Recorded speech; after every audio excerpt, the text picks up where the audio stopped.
Everyone. तो हम दूसरी कहानी शुरू करते हैं राजा विक्रमादित्य की, जो बेताल ने उनको सुनाई थी। वो है समुद्र किनारे बसे नगर ताम्रपाली के राजा चंद्रसेन के पास सत्यशील नामक युवा नौकरी करता था। पर चंद्रसेन के सिपाही सत्यशील को उनके पास जाने नहीं देते थे।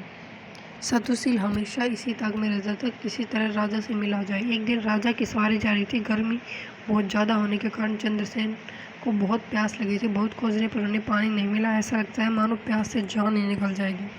तभी उन्हें मार्ग से एक खड़ा युवक दिखा। वह कोई और नहीं सत्यशील ही था, जो जानबूझकर पहले से राजा के मार्ग पर मौजूद रहता है।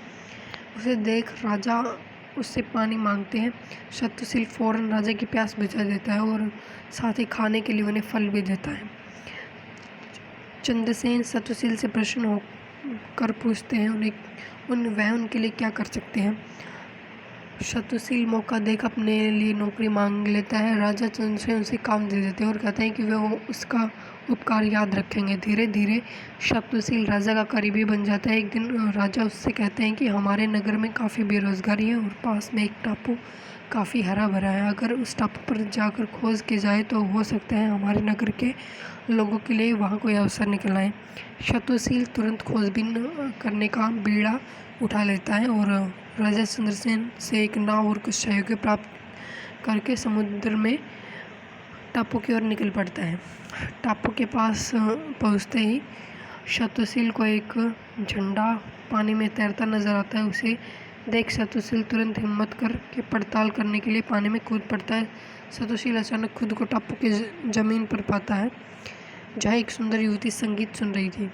वह उस टापू की राजकुमारी होती है और उसके पास अन्य युवतियाँ भी होती है। सत्यशील उसे अपना परिचय देता है और राजकुमारी सत्यशील को भोजन करने का प्रस्ताव देती है और खाने से पहले एक पानी के छोटे तालाब में स्नान करने को कहती है।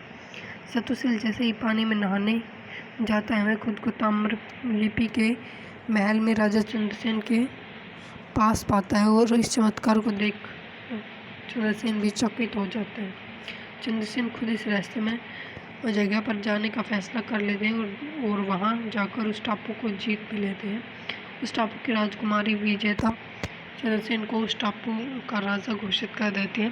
जीत की खुशी में राजा चंद्रसेन ने उस राजकुमारी से सत्यशील का विवाह कराने का आदेश दे देते हैं और उस क्षेत्र की रक्षा और प्रतिनिधित्व का भार सत्यशील को सौंप देते हैं।